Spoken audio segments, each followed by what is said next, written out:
로마서 12장 1절 한 절만 읽도록 하겠습니다. 로마서 12장 1절. 그러므로 형제들아, 내가 하나님의 모든 자비하심으로 너희를 권하노니 너희 몸을 하나님이 기뻐하시는 거룩한 산 제사로 드리라. 이는 너희의 드릴 영적 예배니라. 아멘. 오늘은 우리가 예수님을 믿고 구원받은 그리스도인이라면 어떤 삶을 살아야 하는가? 다시 말해서 몸을 드리라는 겁니다. 로마서 전체의 내용을 보면 의인은 하나도 없다고 그랬습니다. 의인은 없나니 하나도 없습니다. 다 죄인이에요. 그런데 이 죄의 삭이 있다는 겁니다. 죄의 삭은 사망이라는. 그래서 모든 인간은 이 죄의 삭수로 다 죽을 수밖에 없고 하나님의 심판을 받을 수밖에 없다는 것이 로마서의 내용인데, 여기서 끝났으면 참 우리한테는 소망이 없죠.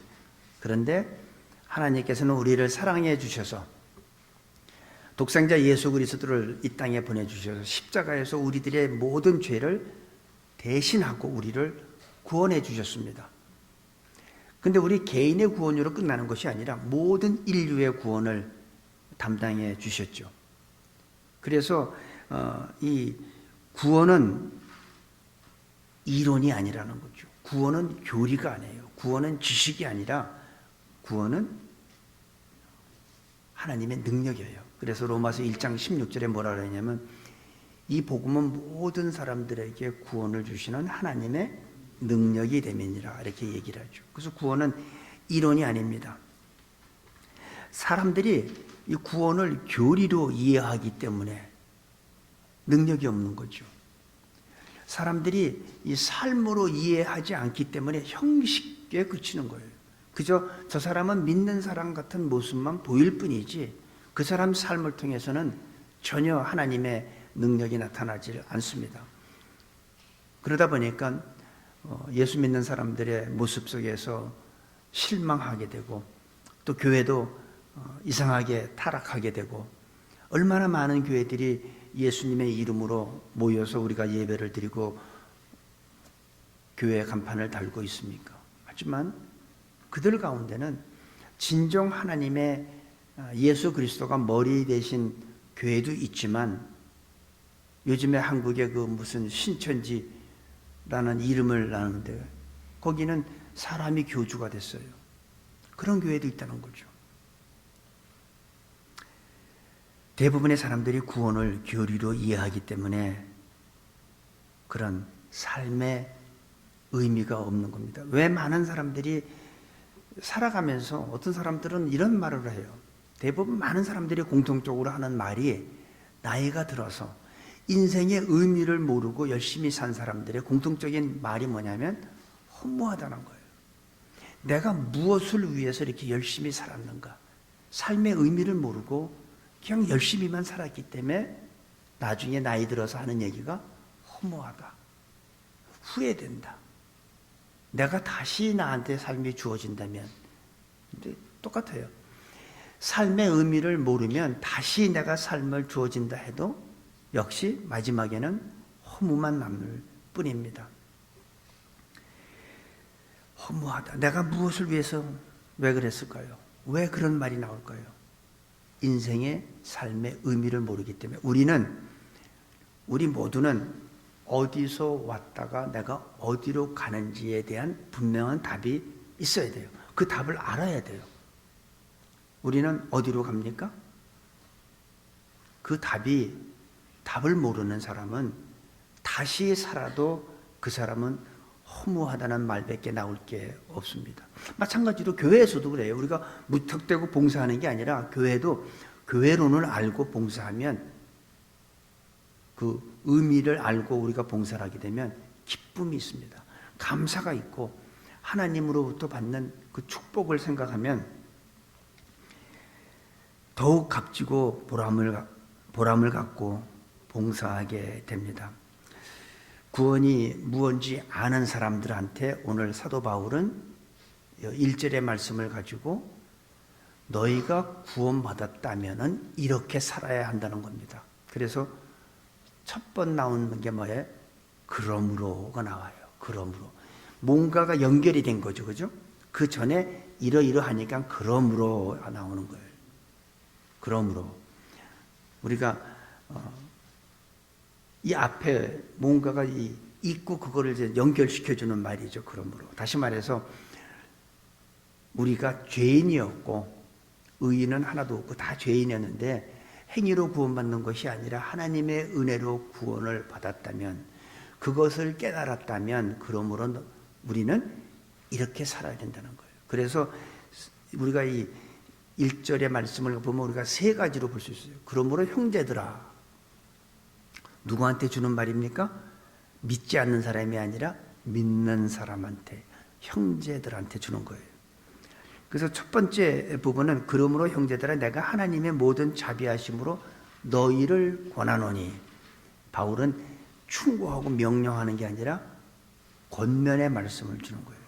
그러므로 너희가 어떻게 은혜를 받은 것을 깨달았다면 내가 너희에게 이렇게 권한다. 그 둘째 부분이 뭐냐? 너희 몸이 하나님의 기뻐하시는 거룩한 산 제사로 드리라는 거예요. 우리의 몸을 드리라는 거예요. 마음을 드리지 말고 입술로 드리지 말고 몸을 드리라는 거예요.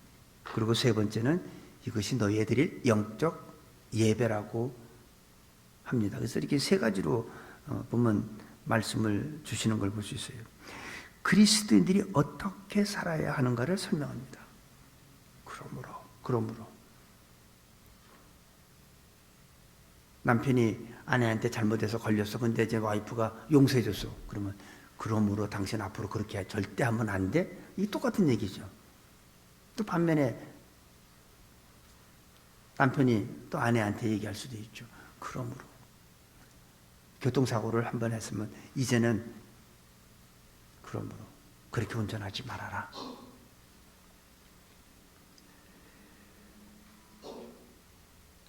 형제들아.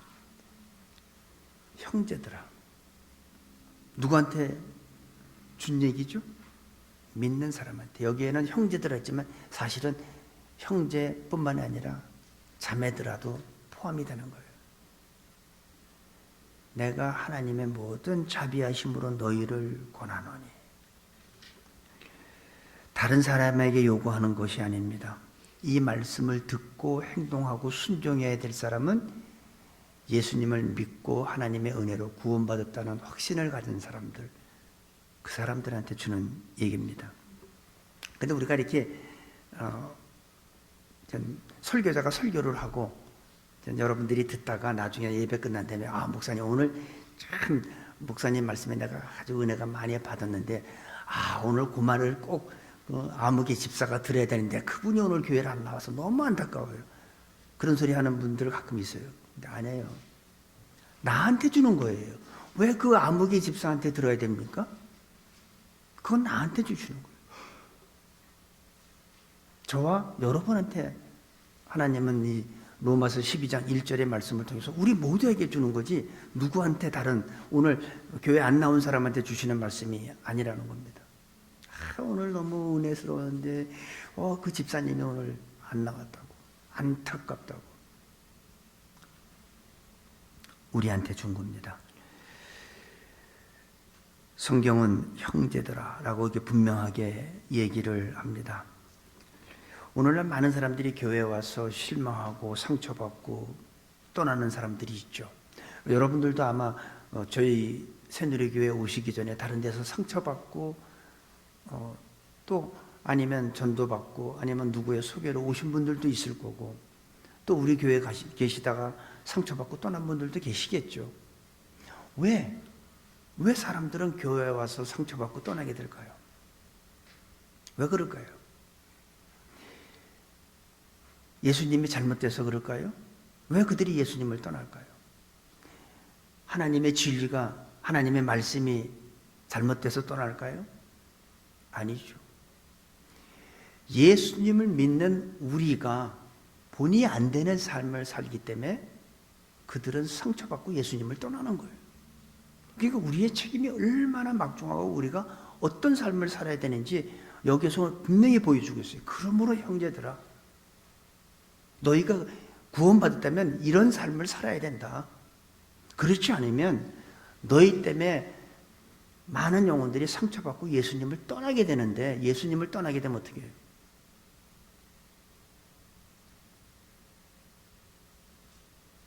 차라리 나를 믿는 소자 중 하나를 실족해 하면, 그 사람을 실족해 하는 건 누가 실족해 해요? 예수님은 절대 우리를 실족해 하지 않죠. 누가 실족해 해요?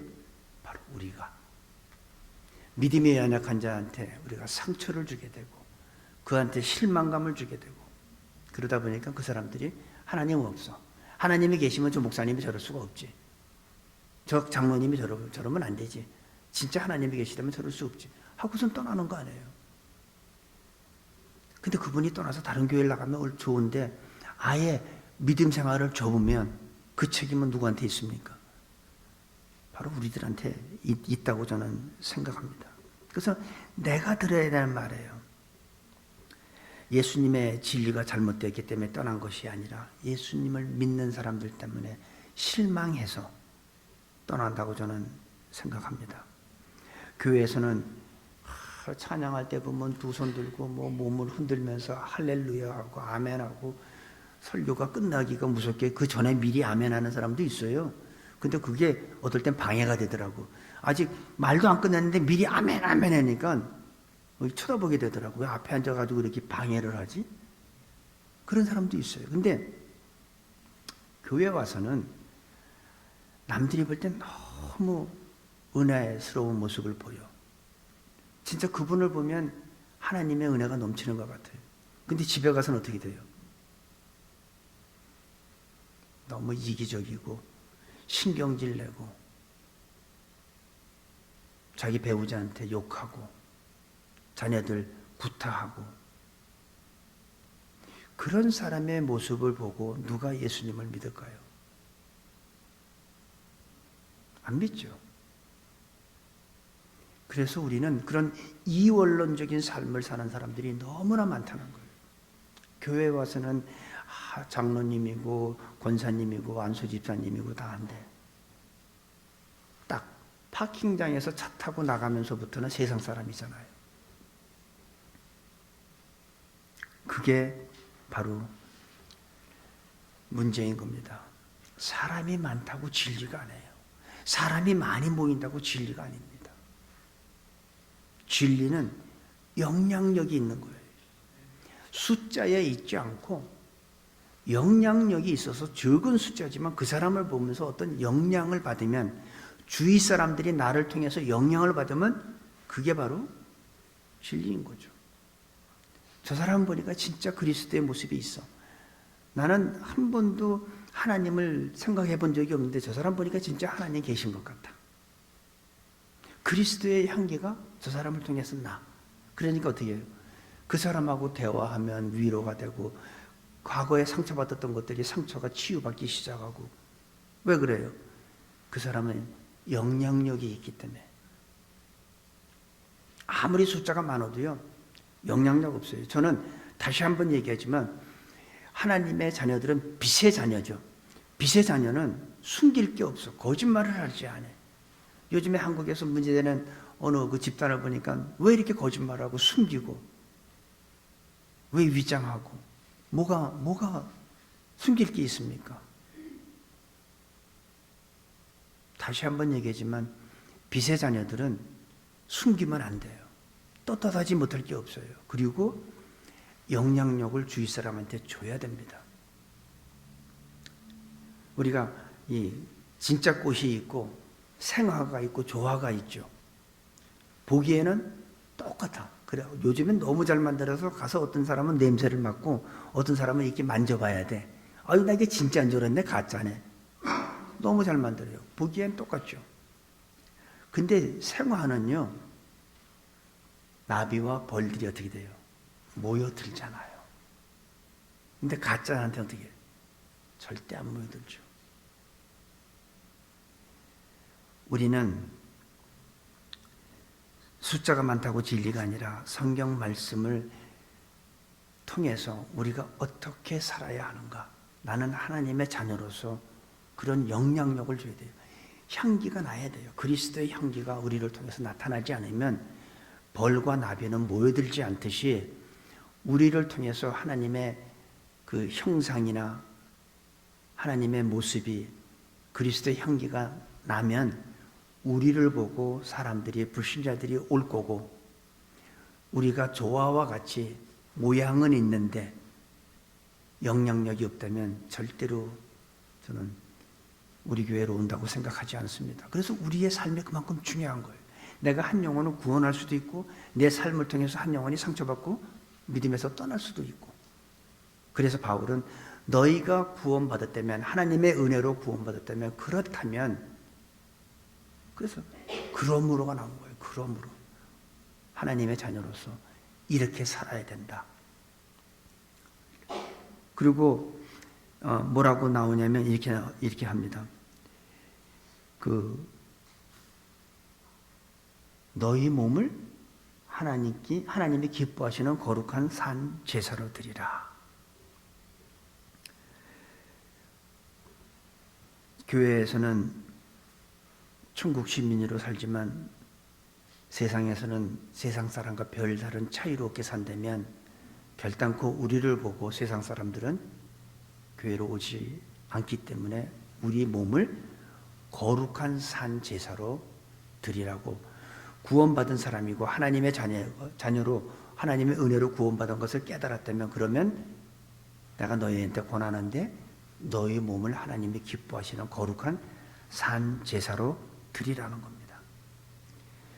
많은 사도 바울은 하나님의 모든 자비하심으로 너희를 권한다고 그러는데, 요즘에 모르겠어요. 여러분들은 어떻게 받았는지 모르지만 요즘에 많은 설교자들이 이렇게 꾸짖어요. 그렇게 살면 안 되지 않습니까, 여러분? 하고 막 그냥 꾸짖는다고 여러분 변합니까? 제가 여러분한테 꾸짖으면 여러분 변해요? 사람은 꾸짖는다고 변하지 않아요. 사람은 사랑으로 변하게 되어 있어요. 그래서 바울과 같이 내가 하나님의 모든 자비하심으로 너희를 권하노니, 얼마나 겸손하고 영적입니까?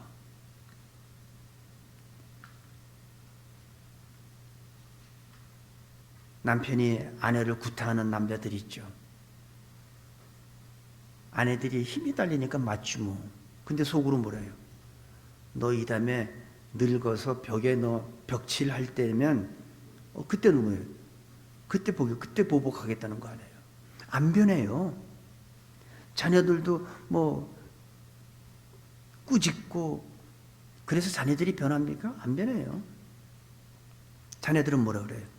고등학교만 졸업하고 그때까지만 참자. 내가 대학교 가면 내가 부모하고 가장 멀리 떨어진 저 소부로 가지. 왜 멀리 가려고 그래요? 싫어서. 애가 변하는 게 아니에요. 자녀들도 그렇고 남편도 그렇고 아내도 그렇고 절대 꾸짖고 충고하고 그래서 변하지 않습니다. 충고하면 어떻게 돼? 기분만 나쁘지. 남편이 돈 벌어다 주니까 내가 속으로 말은 못하지만 기분 되게 나쁘지. 그리고 한 일주일간 말하기 싫지. 명란젓 줄 것도 일부러 안 주고 먹을 자격도 없어 하고 김치 신거 새로운 것도 아니고 막 신김치 내주고 먹으려면 먹고 말려면 말고. 왜 그래요?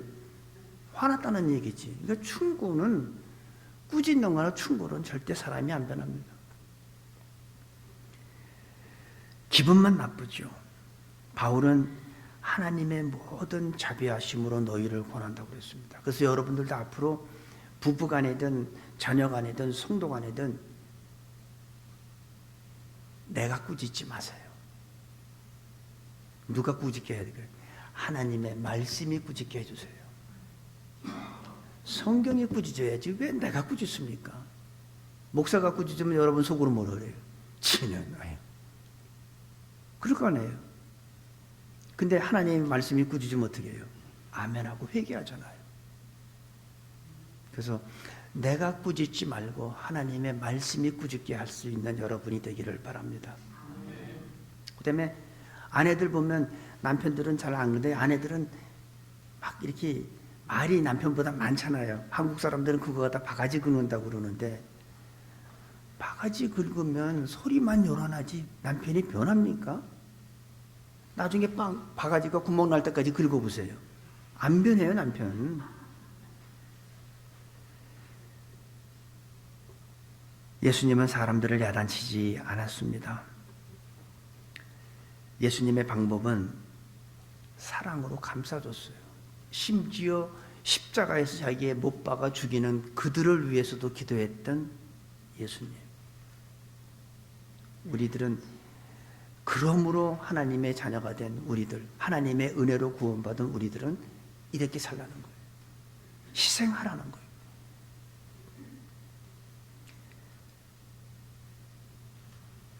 예수님은 마지막 순간까지도 그들을 위해서 기도했어요. 하나님, 아버지여 저들을 용서해 달라고. 저들이 자기가 하는 무슨 짓을 하는지 알지 못하기 때문에 그렇다고. 그게 예수님의 방법입니다. 오늘부터 자녀들 꾸짖지 마시고 사랑과 격려해주고 용납해주고 이해해 주시길 바랍니다. 부부간에도 마찬가지고 성도간에도 마찬가지고 사랑하고 격려해주고 충고하면요 되게 기분 불쾌해요. 그래서 어떻게 해요? 밥 안 먹고 그냥 가잖아요. 먹으면 소화 안 될까 봐. 밥 안 먹고 그냥 나가는 게 뭐냐면 바빠서 나가는 거 아니에요? 기분이 몹시 불쾌해서 밥 먹으면 밥알이 곤두설까 봐. 그러니까 차라리 안 먹고 그냥 가는 거잖아요. 성도 간에도 사랑으로 반드시 사람은 변하게 되어 있다는 걸 아시고 실수했어도 책망하지 마세요. 그럴 수 있잖아요. 그럴 수 있지. 우리 인간들은 다 완벽한 사람은 없잖아. 다 실수할 수 있고 깜빡할 수 있고 고의가 아니라 깜빡해서 못할 수도 있잖아요. 그러니까 그런 걸 우리는 서로 용납하고 이해하고 용서하고 사랑해야지. 그거를 끄집어서 당신이 이랬잖아. 그러면 아내가 그렇게 말하면 남편은 할 말이 없나요? 남편도 할 말 많아요. 그냥 가정의 평화를 유지하기 위해서 말을 안 하는 거지. 서로 간에 꾸짖고 지적하는 것은 그리스도인의 삶이 아닙니다. 사람은 반드시 사랑으로 변하게 되어 있다는 사실을 꼭 기억하시고, 그런데 목사님 내가 아무리 사랑하는데 이 사람이 안 변해요. 이러는 사람도 있어요. 목사님 그 제자 훈련 벌써 그 사람이 20까지 끝났는데 아직도 안 변해요. 한순간에 변하지 않습니다. 여러분이 자녀를 다 키워봐서 알지만 어린아이가 태어났을 때 걔가 태어나자마자 막 뜁니까? 아니요. 그 아이는 태어나자마자 어떻게 해요? 못 걸어요. 뒤집기만 해도 그냥 뭐 가정에 뭐 영광이지. 우리 애가 뒤집어졌다고, 목 들었다고. 그러다가 기인다고 하죠. 그 다음에 걷기 시작하면 걔가 걷는 것도 한 걸음 걷다 쓰러져요. 괜찮아요. 또 일어나서 또 한 걸음 걷고 두 걸음 걷고 그 다음에 어떻게 나중엔 뛰는데 뭐 우리보다 더 빠르지. 한순간에 변한다고 생각하지 마세요. 우리는 하나님께서는 한순간에 변해 주시질 않아요. 서서히 무리게 되지 않게끔. 아기가 걸음만 하다가 넘어지고 또 넘어지지만 결국에는 걷고 뛴다는 사실을 잊지 마시기 바랍니다. 그 두 번째로 이제 너희 몸을 산 제사로 드리라는데 가장 중요한 게 제사에서 가장 중요한 게 뭐죠? 제물이죠. 제물 없는 제사는 하나님이 안 받으세요. 하나님은 가장 첫 번째 제물, 첫 번째 것, 흠없고 점없는 것을 원하시죠. 그래서 우리가 너희 몸을 하나님이 기뻐하시는 거룩한 산 제사로 드리려 할 때 제사에서 가장 중요한 건 제물이에요. 우리들은 뭐예요? 우리가 제물이에요. 제물은 말이 없어. 제물 없는 제사는 없지만 제물은 바쳐지는 건데 희생되는 건데 예수님이 온 인류를 위해서 희생하는 제물이었다면 우리들도 제물로 바쳐지는 거룩한 산 제사로 드리는 것은 우리 몸을 하나님 앞에 거룩하게 드리는 제물인데, 제물은 어떻게 돼요? 말이 없어야 돼요. 원망도 없어야 돼요. 저도 그렇고 여러분도 그렇고 모든 이 세상에 있는 그리스도인은 다 제물입니다. 예수 믿고 건강해지고 부유해지고 그런 것만 축복받는 것만이 아닙니다. 기독교는 그런 축복도 받지만 참된 모습은 올바른 제물이 되는 거예요. 제물로 바쳐지는 때 힘들 수도 있죠. 내 몸을 갖다가 하나님의, 내 삶을 하나님한테 바치려면 지금 현재 나한테 지금 두 가지가 딱 터졌어. 주일날 나는 교회 와서 예배도 드려야 돼. 그런데 내 비즈니스에도 지금 동시에 문제가 생겼어. 그럼 어떻게 해야 돼요? 힘들죠. 재물은 어떤 이익을 챙기는 것이 아니라 예수 믿고 건강해지고 축복받는 것, 그것만이 아니라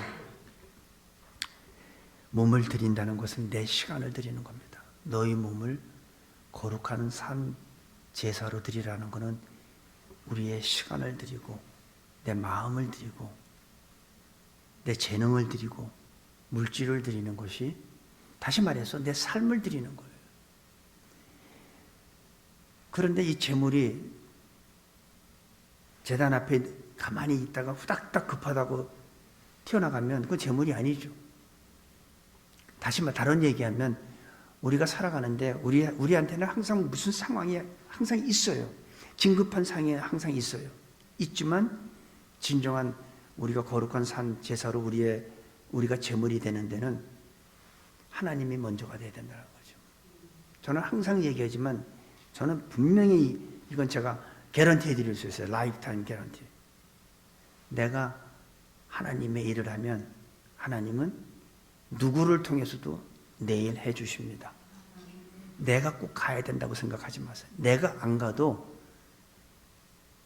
다른 말로 얘기하면 내가 없으면 안 될 것 같죠, 여러분? 내가 없어도 세상은 돌아가요. 그 삼성의 재벌 이병철이 죽으면 안 될 것 같지만 이건희가 지금 아파가지고 그렇게 되지만 안 될 것 같아요? 나는 있으면 좋겠지만 없어도 전혀 지장 없어요.